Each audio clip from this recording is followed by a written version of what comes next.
la démographie médicale du département n'est pas à hauteur des besoins.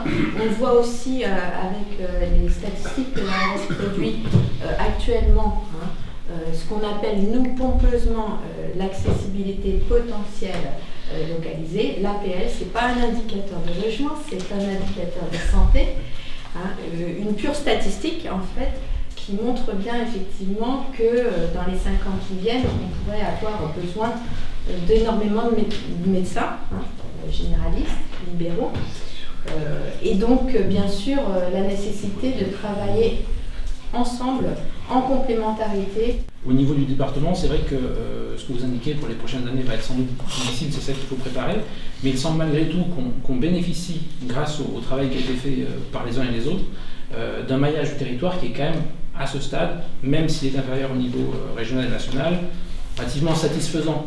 Vis-à-vis de toutes les candidatures potentielles, vous n'allez pas vous installer, quel que soit le métier, dans une zone désertique. Bien sûr. C'est d'ailleurs une image, elle a intérêt à avoir une image quand même positive du territoire, il y a des tas d'atouts, mais il ne faut pas casser ça. Mais c'est pas seulement une image, je crois que c'est vraiment une réalité. C'est très confortable pour notre métier de pouvoir travailler avec des confrères, de pouvoir partager les difficultés qu'on peut rencontrer tout au long de la journée, d'avoir aussi des paramédicaux et d'avoir toute une équipe derrière qui est là aussi pour nous soutenir, ce qui fait le confort d'une maison de santé, en tout cas. On peut recevoir à 48 heures un patient. C'est difficile, on est passé les années où Bernard Chardon ou le docteur Faure était médecin à Châtel jour et nuit, 7 jours sur 7. Il est vrai que dans notre pays, on a évolué. Aujourd'hui, tout le monde veut un bien-être, une vie familiale. Et bien sûr, nous élus, on le comprend tout à fait. Depuis des années, on a vu des disparitions de médecins. À aucun moment, la communauté de communes a voulu faire du tort à Châtel-Sans-Soir. Le médecin s'en a. Voilà.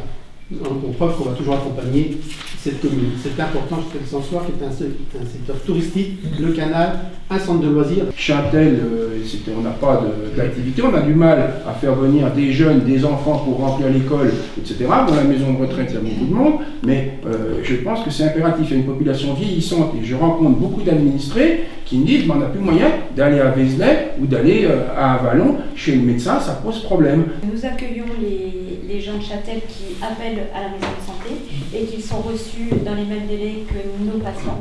Que nous avons la possibilité bien sûr de faire des visites sur Châtel et que nous les réalisons quand on nous le demande. On peut à tout moment, s'il faut mettre en place un circuit Châtel, maison de santé de Vézelay, et au coût de 3 € par personne, le reste en pris en charge par la communauté de communes, eu égard à la convention avec le département qui nous verse un forfait annuel, il n'y a aucun souci. Et là, on est vraiment dans le cadre de la compétence de cette commune, c'est de favoriser la mobilité pour les visites, mais pas pour emmener les gens à Auchan, faire les courses et vider les villages. La réponse sera non. Jamais, le samedi matin, on emmènera les gens de Châtel faire leurs courses à Auchan. Sinon, les commerces de Châtel-Sans-Soir, c'est une catastrophe. On est d'accord. Mais en revanche, pour aller chez le médecin à Vézelay, provisoirement, naturellement, s'ils n'ont pas de moyens de locomotion, il faut mettre en place. Mais ce serait intéressant qu'on regarde comment fonctionne l'ensemble du territoire, géographiquement, avec quels sont ses moyens, quelle est l'organisation, une maison de santé ou pas, etc. Et quel est le devenir potentiellement d'autres parties du territoire qui aujourd'hui, ou qui hier en tout cas étaient desservis sur le plan de l'offre de soins et qui le sont moins aujourd'hui ou qui ne le sont plus aujourd'hui. Je crois que c'est comme ça qu'il faut regarder les choses pour porter d'abord le regard, le diagnostic, puis ensuite essayer d'apporter un certain nombre de réponses et éventuellement des installations de praticiens. Notre stratégie n'est pas mauvaise, bien au contraire, puisque nous avons instruit déjà 15 dossiers à la fois d'installation et de bourses d'accompagnement des internes. Et là, il y a 2 bourses d'accompagnement d'externes qui sont arrivées aujourd'hui, qui ne sont pas dans les 15 dossiers. Je me sens bien en maison médicale. Clairement, je trouve que c'est comme vous disiez, c'est assez sécurisant.